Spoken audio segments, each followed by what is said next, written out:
बिस्मिल्लाहिर्रहमानिर्रहीम। आज मैं एक आपके लिए ज़बरदस्त रेसिपी लेकर आई हूँ। न्यू रेसिपी है, आप इंशाल्लाह इसे बनाएंगे और आपके बच्चे बार बार फरमाइश करेंगे। एक मैंने प्यारा सा बोल लिया, एक कद्दूकस लिया, 4 पोटैटो मैंने उबाल लिए हैं। ये बहुत ही ज़बरदस्त पोटैटो स्टिक बनाने लगे हैं, जिसको आप बनाएंगे और आपके बच्चे बहुत ही खुश होने वाले हैं। चारों मैं पोटैटो को अच्छी तरह कश कर लूँगी। इसको अच्छी तरह हमने ना कश करना है, इसमें कोई गुठली वगैरह नहीं रहनी चाहिए। जब तक मैं इसे कश कर रही हूँ, आप जल्दी जल्दी जाएँ, मेरी वीडियो को लाइक सब्सक्राइब कर दें और आगे आगे शेयर भी कर दिया करें। बहुत मेहनत से, बहुत गर्मी में वीडियो जब बनानी पड़ती है तो आपकी तरफ से कोई रिस्पॉन्स ना आए तो सारी मेहनत हमारी ज़ाया हो जाती है। तो मेरी वीडियो को ज़्यादा से ज़्यादा आगे आगे शेयर किया करें। हम सारे पोटैटो ऐसे ही कश कर लेंगे। कद्दूकस सारे मैंने पोटैटो कश कर लिए हैं। ये आखिरी पोटैटो है, इसको हम कश करने के बाद इसमें बकाया चीज़ें ऐड करेंगे। अच्छी तरह मैं इसको साफ़ करूँगी। कोई भी चीज़ ज़ाया ना किया करें, अच्छी तरह साफ़ किया करें। साफ़ करने के साथ चीज़ में बरकत पैदा होती है। अब हम इसको अच्छी तरह साफ़ करके बकाया चीज़ें ऐड करेंगे।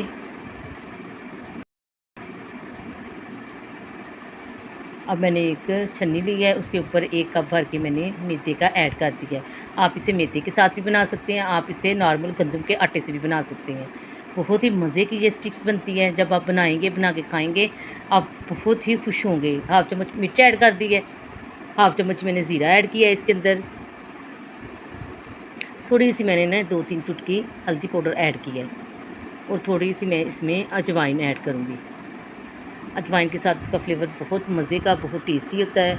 हाफ़ चम्मच मैंने चाट मसाला ऐड कर दिया है। उसके बाद 1 लेमन हम काट के वो इसमें ऐड करेंगे। लेमन के साथ इसका करारापन मज़े का आता है, ठीक है। खट्टा खट्टा इसका टेस्ट बहुत ही टेस्टी बनती है। पूरा लेमन मैं इसके अंदर ऐड कर दूँगी। अगर आपको पसंद है आप डाल लें, वरना आप इसे स्किप भी कर सकते हैं। बाज़ लोगों को लेमन से एलर्जी होती है, गला ख़राब हो जाता है, आप ना डालें, ठीक है। ये पूरा लेमन हमने इसके अंदर ऐड कर दिया है। अब इसको अच्छी तरह मिक्स करेंगे। मिक्स करने के बाद ना नमक मैंने इसमें ऐड नहीं किया, नमक हम एंड पे ऐड करेंगे, ठीक है। अच्छी तरह इसको मिक्स कर लेंगे, ठीक है। नमक पानी छोड़ देता है और पोटैटो है, ये पोटैटो की स्टिक है, इसलिए हम नमक एंड पे डालेंगे, पहले नहीं डालना नमक। नमक पोटैटो के साथ डाल देंगे तो पोटैटो अपना पानी छोड़ना शुरू कर देता है, इसलिए हम इसे अच्छी तरह गूँध लेंगे। इसी पोटैटो के साथ गूँधेंगे। अगर ज़रूरत पड़ेगी तो हम ये 2 चम्मच मैंने सिर्फ पानी के डाले हैं। ये देखिए आप, इतना मैंने पानी ऐड किया है। अच्छी तरह इसको मिक्स कर लेंगे, ठीक है। मिक्स करने के बाद हम इसको आटे की तरह मिक्स करेंगे, जैसे नॉर्मल हम आटा गूँधते हैं ना। ये देखिए हाफ़ चम्मच मैंने नमक एंड पे ऐड किया है ताकि ये नरम ना हो, आटा हमारा सख्त रहे।